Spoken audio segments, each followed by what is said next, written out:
بسم اللہ الرحمن الرحیم۔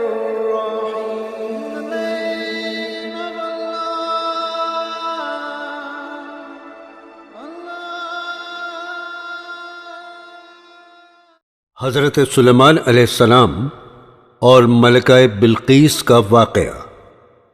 حضرت سلیمان علیہ السلام اللہ تبارک و تعالیٰ کے عظیم پیغمبر ہیں۔ قرآن پاک میں سورہ نمل میں اللہ فرماتا ہے، ہم نے داؤد اور سلیمان کو علم بخشا، اور انہوں نے کہا اللہ کا شکر ہے جس نے ہمیں اپنے بہت سے مومن بندوں پر فضیلت عطا کی۔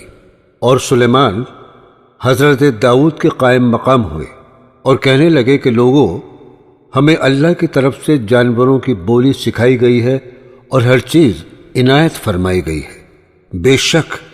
یہ اس کا فضل ہے۔ اور حضرت سلیمان کے لیے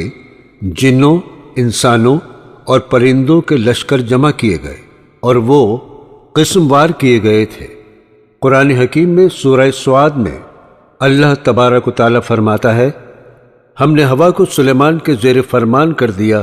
کہ جہاں وہ پہنچنا چاہیں ان کے حکم سے ہوا ان کو آسانی سے پہنچا دے، اور ہم نے جناتوں کو بھی ان کے زیر فرمان کیا جو کہ بڑی بڑی عمارتیں بناتے تھے، بڑے بڑے پتھر اٹھا کر لاتے تھے اور سمندر میں غوطہ خوری کا کام بھی کیا کرتے تھے، اور جو جنات سرکشی کرتے تھے یا لوگوں کو پریشان کرتے تھے ان کو بڑی بڑی زنجیروں میں جکڑ دیا جاتا تھا۔ سورہ نمل میں آیت نمبر 39 میں اللہ تبارک و تعالیٰ فرماتا ہے، ہم نے سلیمان سے کہا کہ یہ ہماری طرف سے بخشش ہے کہ چاہو تو زنجیروں میں جکڑے ہوئے جناتوں کو چھوڑ دو یا ان کو سزا دو، تم سے کچھ حساب نہیں لیا جائے گا۔ قرآن حکیم میں سورہ سبا کی آیت نمبر 12 میں اللہ تبارک و تعالیٰ فرماتا ہے، ہوا کو ہم نے سلیمان کے تابع کر دیا تھا، جو 1 مہینے کی راہ ہوتی تھی اسے وہ کچھ ہی پل میں پوری کر لیا کرتے تھے۔ اللہ تبارک و تعالیٰ فرماتا ہے، ہم نے سلیمان کے لیے تانبے کا چشمہ بہا دیا تھا، اور جناتوں میں سے کچھ ایسے تھے جو ہمارے حکم سے ان کے آگے کام کرتے تھے، اور جو کوئی ان میں سے ہمارے حکم سے پھرے گا اس کو ہم جہنم کی آگ کا مزہ چکھائیں گے۔ آگے اللہ تبارک و تعالیٰ فرماتا ہے، اے داؤد کی اولاد، میرا شکر ادا کرو، اور میرے بندوں میں بہت کم بندے ہیں جو شکر گزار ہیں۔ سورہ انبیاء کی آیت نمبر 78 میں اللہ تبارک و تعالیٰ فرماتا ہے، داؤد اور سلیمان ایک کھیتی کا مقدمہ کرنے لگے تو ہم نے ان کے مقدمے کے فیصلے کا صحیح طریقہ بتایا۔ ایک مرتبہ حضرت سلیمان علیہ السلام نے اللہ تبارک و تعالیٰ سے دعا کی، اے پروردگار، مجھے ایسی بادشاہی عطا کر کہ میرے بعد کسی کو شایان شان نہ ہو، بے شک تو بڑا عطا فرمانے والا ہے۔ سورہ نمل میں اللہ تبارک و تعالیٰ فرماتا ہے، جب سلیمان چیٹیوں کے میدان میں پہنچے تو ایک چیٹی نے کہا، چیٹیوں اپنے بلوں میں داخل ہو جاؤ، ایسا نہ ہو سلیمان اور اس کے لشکر تم کو کچل ڈالیں اور ان کو خبر بھی نہ ہو۔ چیٹی کی بات سن کر سلیمان ہنس پڑے اور کہنے لگے، اے پروردگار، مجھے توفیق عطا کر کہ جو احسان تو نے مجھ پر اور میرے ماں باپ پر کیے ہیں ان کا شکر ادا کروں، اور ایسے نیک کام کروں کہ تو ان سے خوش ہو جائے۔ مجھے اپنی رحمت سے اپنے نیک بندوں میں داخل فرما۔ سورہ نمل میں اللہ تبارک و تعالیٰ مزید فرماتا ہے، جب سلیمان نے پرندوں پر نظر شمار ڈالی تو انہیں ہدہد نظر نہیں آیا، تو سوچنے لگے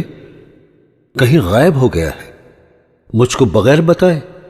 میں اس کو سخت سزا دوں گا یا ذبح کر ڈالوں گا، یا پھر وہ میرے سامنے اپنی بے قصوری کی دلیل پیش کرے۔ ابھی تھوڑی دیر ہوئی تھی کہ ہدہد موجود ہوا اور کہنے لگا، مجھے ایک ایسی خبر معلوم ہوئی ہے جس کی آپ کو بھی خبر نہیں ہے، اور میں آپ کے پاس شہر سبا سے ایک یقینی خبر لے کر آیا ہوں۔ میں نے ایک ایسی عورت دیکھی جو لوگوں پر بادشاہت کرتی ہے اور ہر چیز اسے میسر ہے، اور اس کے پاس ایک بہت بڑا تخت ہے۔ میں نے دیکھا کہ اس کی قوم اللہ کو چھوڑ کر آفتاب کو سجدہ کرتی ہے، اور شیطان نے ان کو صحیح راستے سے روک رکھا ہے۔ سورہ نمل میں اللہ تبارک و تعالیٰ فرماتا ہے کہ سلیمان نے ہدہد سے کہا کہ میرا خط لے جا اور اسے اس کی طرف ڈال دے۔ جو عورت آفتاب کی عبادت کرتی ہے اور شہر سبا پر بادشاہت کرتی ہے، اس کے پاس سے واپس آ اور دیکھ وہ کیا جواب دیتی ہے۔ جب ہدہد نے شہر سبا کی ملکہ بلقیس کے سامنے حضرت سلیمان کا خط ڈالا اور خط کو دیکھ کر ملکہ بلقیس نے کہا، دربار والو، میرے پاس ایک خط آیا ہے جس کو بادشاہ سلیمان نے بھیجا ہے، اور اس کا مضمون اس طرح ہے کہ شروع اللہ کا نام لے کر جو بڑا مہربان اور نہایت رحم والا ہے، بعد اس کے یہ مجھ سے سرکشی نہ کرو اور میرے پاس چلی آؤ۔ خط سنا کر ملکہ بلقیس کہنے لگی کہ اے اہل دربار، میرے اس معاملے میں مجھے مشورہ دیجیے، اس کے علاوہ مجھے کوئی دوسرا مشورہ نہ دینا اور نہ ہی دربار میں حاضر ہونا۔ میں اب کوئی فیصلہ نہیں کروں گی جب تک اس خط کا جواب نہ پہنچا دوں۔ دربار کے لوگ کہنے لگے کہ ہم سب تو بڑے زوراور اور سخت جنگجو ہیں، اور حکم آپ کے اختیار میں ہے۔ شہر سبا کی ملکہ بلقیس نے کہا کہ بادشاہ جب کسی شہر میں داخل ہوتے ہیں تو اس کو تباہ کر دیتے ہیں اور وہاں کے عزت دار لوگوں کو ذلیل کر دیا کرتے ہیں، اور اسی طرح بادشاہ سلیمان کریں گے، اور میں ان کی طرف کچھ مال تحفے میں بھیجتی ہوں اور دیکھتی ہوں کہ قاصد کیا جواب لاتا ہے۔ جب قاصد حضرت سلیمان علیہ السلام کے پاس پہنچا اور انہیں ملکہ بلقیس کی طرف سے بھیجا ہوا تحفہ پیش کیا تو حضرت سلیمان نے فرمایا، کیا تم مجھے مال سے مدد دینا چاہتے ہو؟ مجھے اللہ تبارک و تعالیٰ نے جو کچھ عطا فرمایا ہے وہ اس سے بہتر ہے، اور جو تمہیں دیا ہے حقیقت یہ ہے کہ اپنے تحفے سے تم ہی خوش ہوتے ہوں گے، اس لیے انہیں واپس لے جاؤ۔ ہم ان پر ایسا لشکر لے کر حملہ کریں گے جن کے مقابلے کی ان کے پاس طاقت نہیں ہوگی، اور ان کو وہاں سے بے عزت کر کے نکال دیں گے، اور وہ سب ذلیل ہوں گے۔ قاصد واپس چلا گیا۔ حضرت سلیمان نے اپنے دربار میں لوگوں سے کہا، اے دربار والو، کوئی تم میں سے ایسا ہے کہ قبل اس کے کہ وہ لوگ فرما بردار ہو کر ہمارے پاس آئیں، ملکہ بلقیس کا تخت میرے پاس لے کر آ جاؤ؟ جنات میں سے ایک قوی ہیکل جن نے کہا، قبل اس کے کہ آپ اپنی جگہ سے اٹھیں، میں اس کو آپ کے پاس لا کر حاضر کرتا ہوں، اور مجھے اس پر اللہ تبارک و تعالیٰ کی طرف سے قدرت بھی حاصل ہے اور امانت دار بھی ہوں۔ پھر ایک شخص کہنے لگا جس کو کتاب الہی کا بھی علم تھا کہ میں آپ کی آنکھ جھپکنے سے پہلے پہلے اس تخت کو آپ کے سامنے حاضر کیے دیتا ہوں۔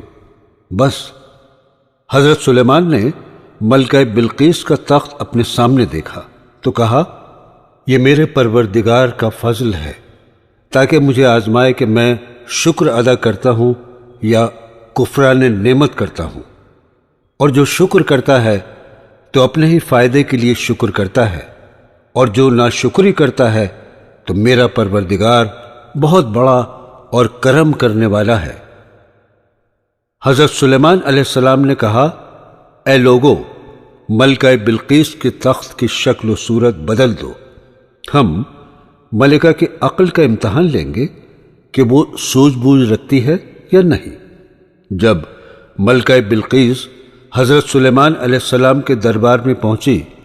تو اس سے پوچھا گیا، کیا آپ کا تخت بھی اسی طرح کا ہے؟ اس نے تخت کو دیکھا اور کہا، یہ تو ہو بہو وہی ہے، اور ہم کو پہلے ہی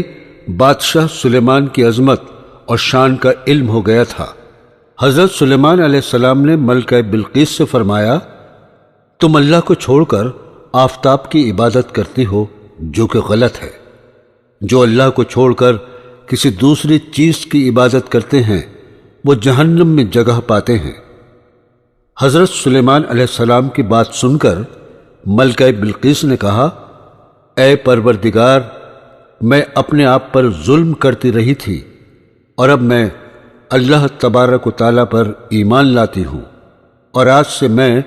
اپنے گناہوں کی معافی چاہتی ہوں اور اللہ ہی کی عبادت کروں گی۔ اللہ تبارک و تعالیٰ میرے گناہوں کو معاف فرمائے، آمین۔